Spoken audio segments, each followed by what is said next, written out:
Olá pessoal, meu nome é Luiz Maia, essa é a disciplina Princípios de Economia. Eu estou aqui hoje para mostrar para vocês a resolução da nossa terceira lista de exercícios, tá? Então eu vou comentar algumas coisas, vocês já devem ter recebido um e-mail com seu desempenho, mas eu vou fazer um comentário breve sobre cada uma das questões, tentando explicar por que as respostas são desse jeito ou daquele, tá? Então a gente vê que a maioria das pessoas tiveram bom desempenho, né? Mais da metade da turma tiveram notas acima de 8. Algumas poucas pessoas derraparam aqui, e isso faz com que seja importante a gente fazer esse debate, tá? Então eu vou passar aqui agora rapidamente por cada uma das questões. Só para lembrar, essa ficha era para ser respondida e submetida até a sexta-feira. A pessoa começa colocando seu e-mail, seu nome completo. Depois vinha a primeira pergunta. Qual das opções abaixo constitui o melhor enunciado da lei da oferta, conforme discutido em nossos encontros e nas fichas de aula? Então, a primeira alternativa diz assim: existe uma relação inversa entre preços praticados e as quantidades buscadas no mercado pelos consumidores. Eita, peraí, isso não tem nada a ver com oferta, isso é a demanda, é a busca por bens e serviços. A segunda fala assim: toda vez que o preço sobe, a oferta se desloca para a direita, uma expansão. Essa afirmativa está errada, tá, gente? A oferta já diz uma relação entre preços e quantidades. O preço não desloca curva nenhuma, tá? O que vai deslocar curvas, seja de oferta, seja de demanda, são aqueles fatores externos, né? No caso da oferta, principalmente custos, tecnologia. Tá, então também não é a verdadeira. A terceira diz assim: existe uma relação positiva, entre parênteses direta, entre os preços praticados no mercado e a quantidade de produtos que preços praticados no mercado e a quantidade de produtos que os ofertantes estão dispostos a vender. Tá, então essa é a resposta correta. Só para confirmar, vamos ver a última. A lei da oferta é uma relação entre preços e quantidades que só funciona no Brasil. Opa, peraí. Se fosse só no Brasil, não serviria como lei, tá? Então a resposta correta é a terceira. Existe uma relação positiva, direta, entre preços praticados no mercado e a quantidade de produtos que os ofertantes estão dispostos a vender.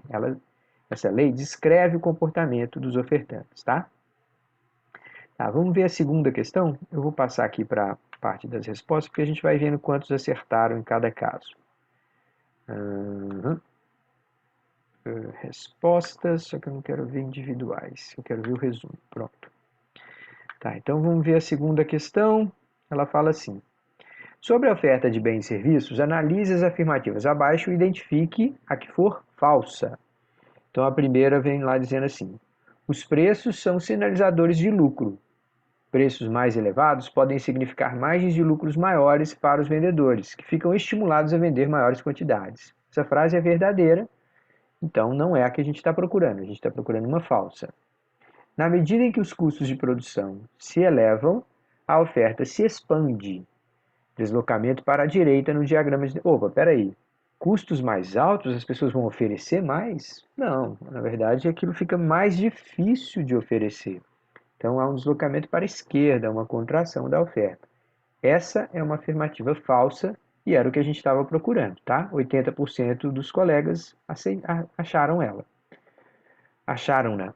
A terceira diz assim: novas tecnologias tendem a fazer que empresas produzam maiores quantidades com os mesmos custos, ou que produzam as mesmas quantidades com custos mais baixos. Isso é verdade, é isso que acontece, tá, gente? A gente adota tecnologias que são cada vez mais poderosas, de fazer a gente gerar mais produtos com o mesmo esforço.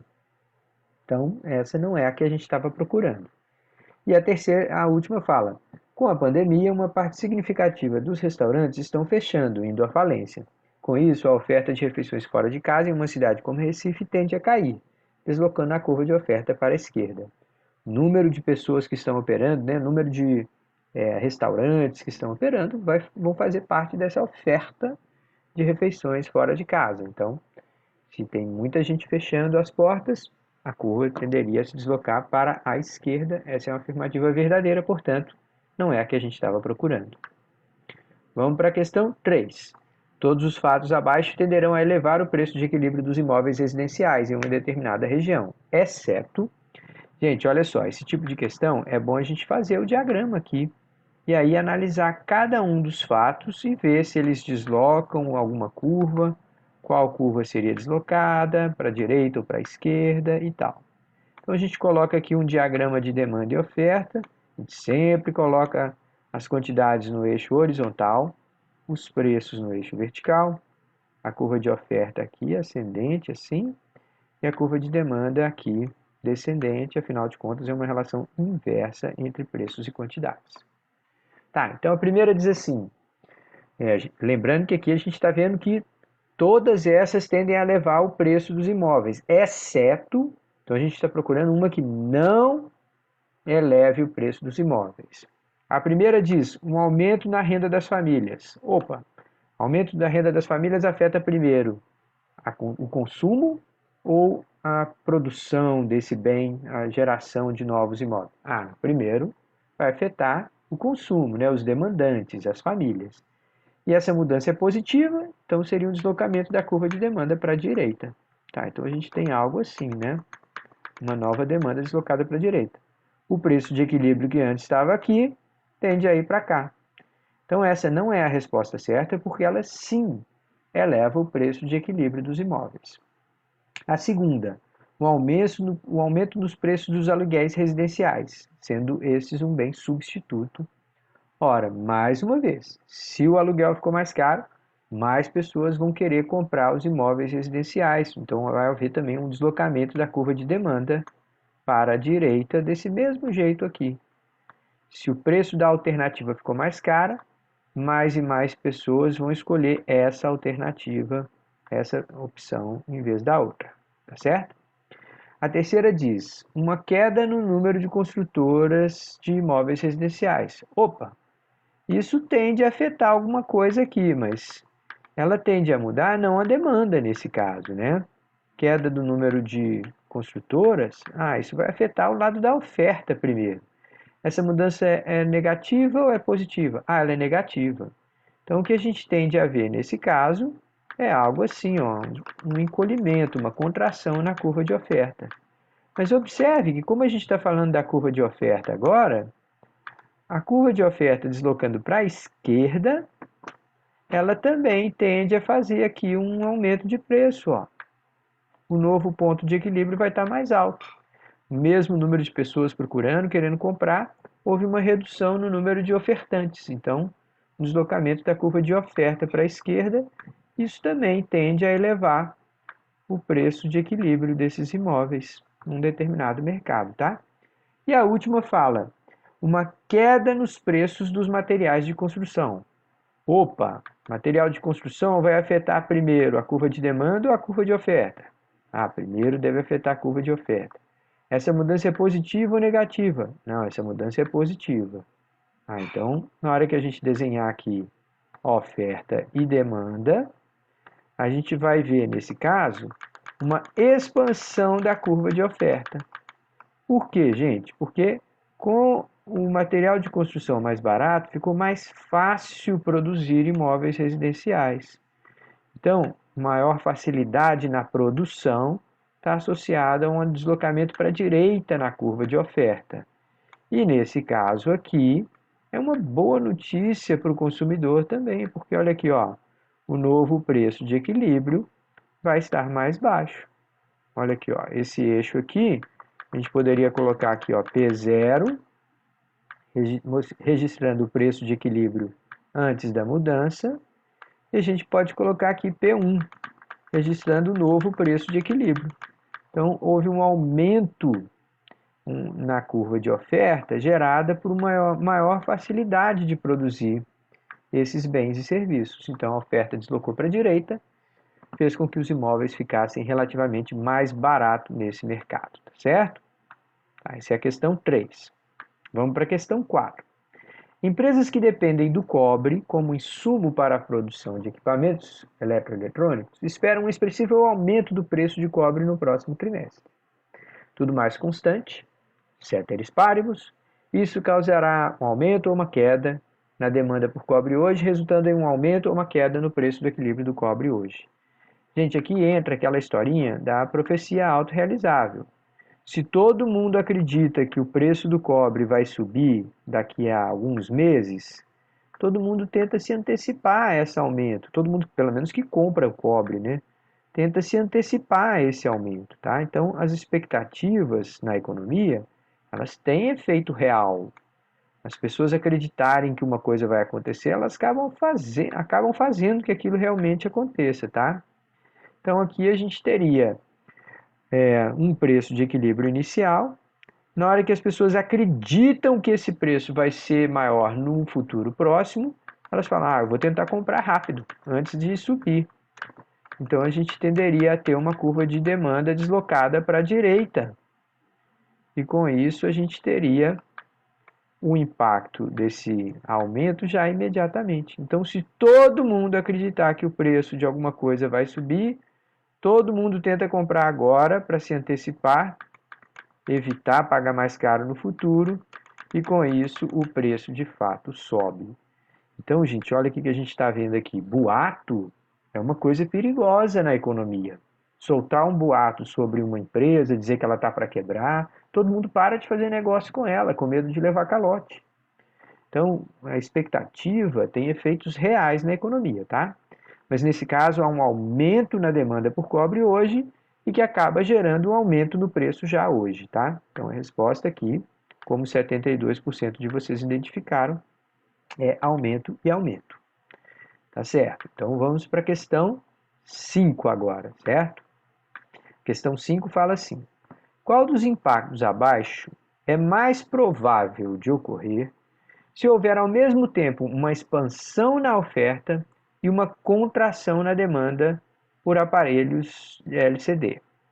Tá, então vamos desenhar de novo aqui o nosso diagrama de demanda e oferta, preço no eixo vertical, quantidades no eixo horizontal. Só que aqui agora a gente vai também desenhar a curva de oferta assim, ascendente, a curva de demanda assim, descendente, tá? Agora vamos ler a questão. Está falando o que vai, com certeza, mais provável de ocorrer se houver uma expansão na oferta e uma contração na demanda. Expansão na oferta é um deslocamento da curva para a direita. Então a oferta viria para cá. Só esse efeito já tenderia a reduzir o preço, tá? Agora, vamos ver o segundo movimento, que é a contração na demanda. Contração da demanda é a demanda se deslocar para a esquerda. Então, a gente vai desenhar uma segunda curva de demanda para cá. Tá, então, antes a gente tinha esse ponto de equilíbrio das duas curvas sólidas. Agora a gente tem esse ponto de equilíbrio das duas curvas pontilhadas. Ora, será que esse cara aqui, esse pontinho aqui, está à direita ou à esquerda do primeiro? Tá difícil de ver, né, qual que está para a direita ou para a esquerda. Então, em termos de quantidade, a gente não sabe. Vai depender de qual deslocou mais para um lado ou para o outro. Agora, em termos de preço, as duas mudanças provocaram queda de preço. Se você tiver uma determinada oferta e só a demanda encolher, você viria para cá. Se você tiver uma determinada demanda e só a oferta expandir, você viria para cá. Então, nos dois casos individual, a gente tem mudanças que gerariam queda de preço. Os dois juntos vão fazer uma pancada no preço, ele vai cair bastante. Então, o que é mais provável de acontecer é uma queda no preço de equilíbrio. Afinal de contas, ambas mudanças tendiam a provocar redução de preços individualmente. Somadas, elas acabaram derrubando o preço bem fortemente. Questão 6. Verdadeiro ou falso? O preço de equilíbrio de determinado produto é aquele que o mercado se ajusta, sem falta de mercadoria ou acúmulo indesejado de estoques.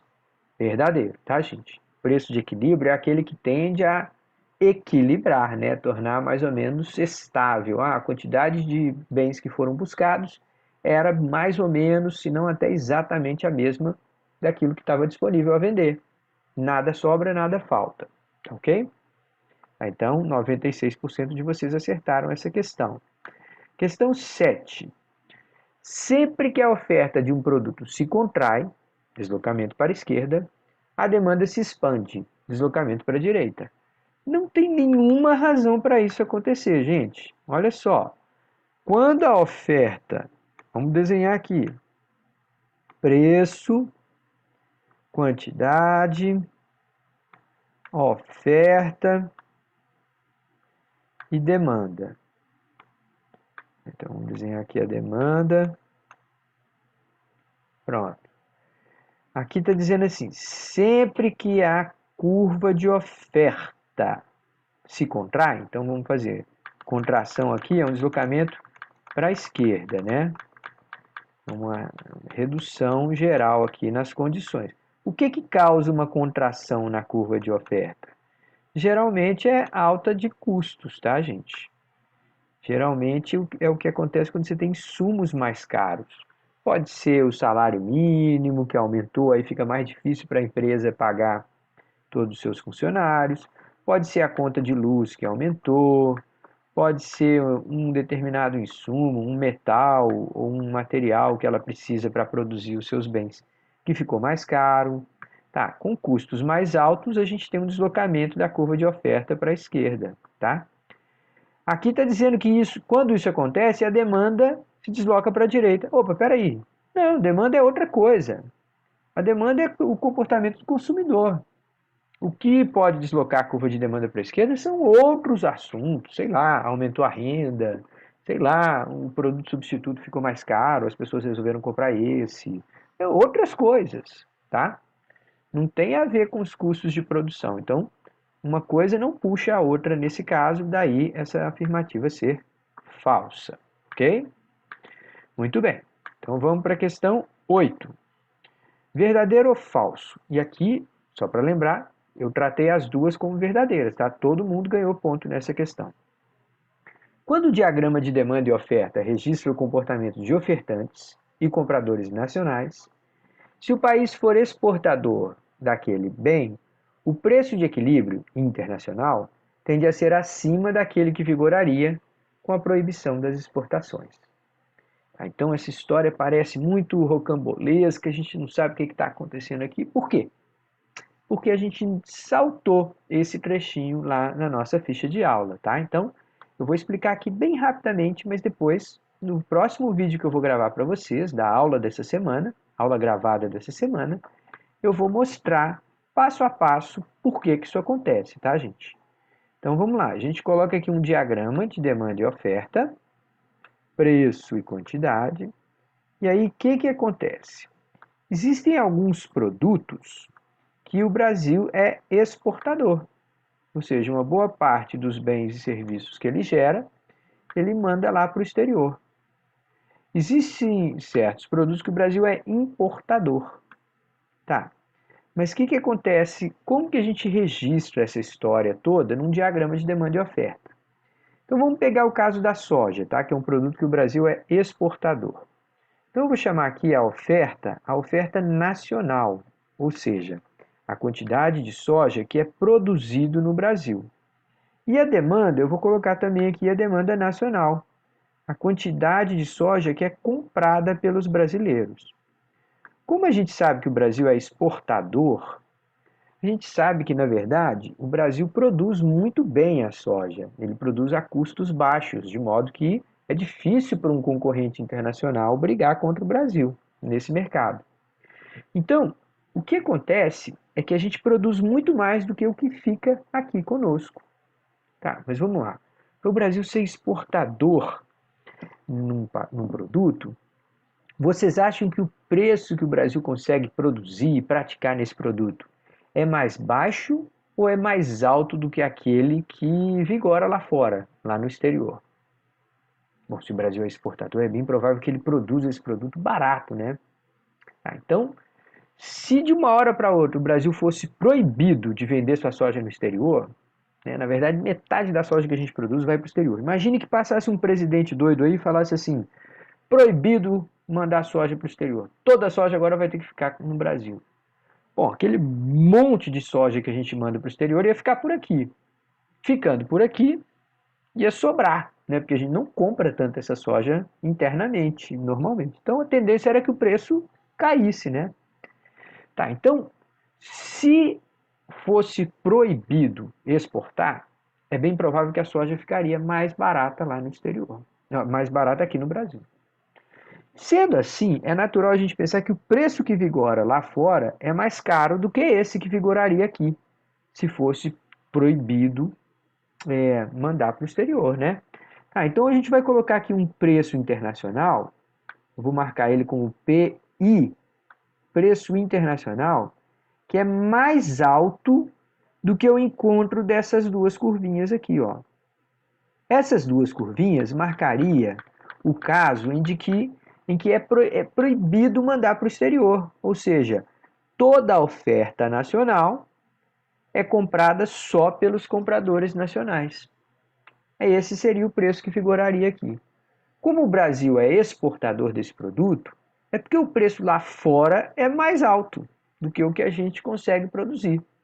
Então, se a gente sai desse preço internacional aqui, a gente vê assim, bom, o que acontece se vigorar esse preço internacional? Ora, antes de responder essa pergunta, pensa assim, imagine que você é um produtor de soja. Você pode vender a saca de soja aqui dentro por R$ 50, ou você pode vender a saca lá fora por R$ 90. Por que você gostaria de vender aqui dentro? Você fala assim, não, se quiser comprar aqui dentro também vai ter que pagar o mesmo preço que eu estou pagando, que eu estou conseguindo lá fora. Senão eu vou mandar tudinho lá para fora. Então o que acaba vigorando é o preço internacional é que vigora. Ora, então vamos lá, esse preço internacional aqui, eu saio daqui, vou até a curva de demanda e falo assim, pronto, a partir de agora os consumidores brasileiros ficaram bravos aqui, ó. Como a gente está mandando tanta soja para o exterior, esse produto ficou um pouco mais caro aqui internamente, ele ficou um pouco mais escasso aqui internamente. E quando a gente sai desse preço e vai até a curva de oferta, os vendedores de soja ficaram muito felizes. Opa, beleza, nós vamos vender a um preço bem mais alto. Então eles produziram muito mais. Então olha só, a quantidade produzida no Brasil, que eu vou chamar de QO, é muito maior do que a quantidade QD, quantidade demandada no Brasil. Por quê? Porque agora o preço ficou caro para o brasileiro. Então, essa primeira trecho aqui, ó, é o quanto que ficou no Brasil. Mas foi produzido muito mais. Para onde foi esse excesso aqui? Esse excesso aqui foi para as exportações. Então, as exportações vão marcar essa diferença entre o que foi produzido total e o que foi comprado por brasileiros. Essa diferença aqui vai ser a quantidade que o Brasil exporta. Agora, olha o que acontece, só para a gente concluir essa análise aqui, tá? Depois nós vamos voltar a ela lá na ficha de aula. Mas olha aqui, se o preço internacional subisse ainda mais, ia ficar ainda menos quantidade no Brasil e a gente ia mandar uma quantidade ainda maior para o exterior. Então, esse tipo de análise aqui nos mostra que na economia não tem coisa só boa ou só ruim. As coisas são boas e ruins. Exportar é bom? Claro, é bom, porque a gente recebe dólar, vende para o exterior, a gente alcança novos mercados e tal, tudo é bom. Mas, por outro lado, se a gente exporta muito de alguma coisa, aquela coisa fica cara aqui dentro. Então, um país ser só exportador não é tão bom assim. Vai prejudicar uma parte da população, vai beneficiar uma outra parte da população, tá? Agora vamos voltar e ver aqui. Quando o diagrama demanda e oferta registra o comportamento de ofertantes e compradores nacionais, se o país for exportador daquele bem, o preço de equilíbrio internacional tende a ser acima daquele que vigoraria com a proibição das importações. É verdade, ó. O preço internacional está acima. Se proibisse de exportar, tudo que é produzido nacionalmente ia ser vendido só nacionalmente. Então, o ponto de equilíbrio seria esse encontro dessas duas curvinhas. Em outras palavras, se num país igual ao Brasil, o presidente decidisse que era proibido exportar soja, o preço da soja cairia aqui dentro, tá? É por isso que alguns países populistas fazem isso. Proíbem exportação para tentar agradar o povão. e aí reduzir preço arbitrariamente. Criar uma super disponibilidade daquele produto interna e com isso agradar o povão. Só que essas coisas geralmente têm consequências ruins, né? Acabam fazendo a empresa quebrar e tudo mais. Tá, questão 9. Verdadeiro ou falso? Os preços da soja no Brasil podem subir bastante quando a produção de aves, que se alimentam de ração produzida com farelo de soja, cresce lá na China. Ora, gente, vamos pensar aqui, tá? A demanda por soja tende a aumentar. Se esses dois mercados, né, a produção de aves e a produção de soja, tem uma relação entre eles. E nesse caso tem? Tem, gente. Olha aqui, ó. Se a gente tem demanda e oferta de aves, tá? Se por alguma questão subiu muito a demanda, então um monte de gente agora está produzindo mais aves. Mas para produzir mais aves, elas vão precisar comprar mais ração. Então aqui nesse outro mercado de soja, né, que é um insumo para a produção de ração, vai haver uma demanda também maior. E aí também a tendência é que o preço desse produto aumente também. Se dois mercados estão associados de modo que um é insumo para o outro, se a demanda sobe de um lado, acaba provocando a demanda no outro também crescer. Portanto, essa é uma afirmativa verdadeira, tá certo? Tá, e por fim a questão 10 fala assim, verdadeiro ou falso? Os preços de aparelhos celulares no Brasil tendem a cair na medida que cresce a oferta chinesa daqueles produtos. Gente, olha só, uma grande parte dos produtos que a gente vende aqui são chineses. Então, se está produzindo muito mais aparelho lá na China, vai acabar que a disponibilidade desse produto aqui também no Brasil vai aumentar, tá? Então, a gente tem aqui oferta e demanda por aparelhos celulares. O mais provável de acontecer é que a gente tenha aqui uma expansão também na curva de oferta, tá? E aí, com isso, o preço que estava aqui cai para cá. Então, aumento na quantidade que está sendo produzida lá em outro canto do mundo, mas que fornece para nós, a tendência é fazer com que a oferta daquele produto fique maior em todo canto do mundo. A gente sabe que a China é uma ofertante de muitos produtos industriais mundo afora. Quando ela aumenta a produção dela, ajuda o mundo inteiro a conter suas inflações, a, enfim, poder negociar com preços mais baixos com uma oferta maior como essa aqui. Bom, é isso, pessoal. Esses são os comentários que eu tinha para fazer para vocês. Espero que tenha ajudado na compreensão, mas se não ajudou, não hesitem em me procurar e eu posso fazer explicações individuais, tá bom? Um grande obrigado, um abraço a todos que nos acompanharam e uma boa semana para todo mundo aí. Valeu!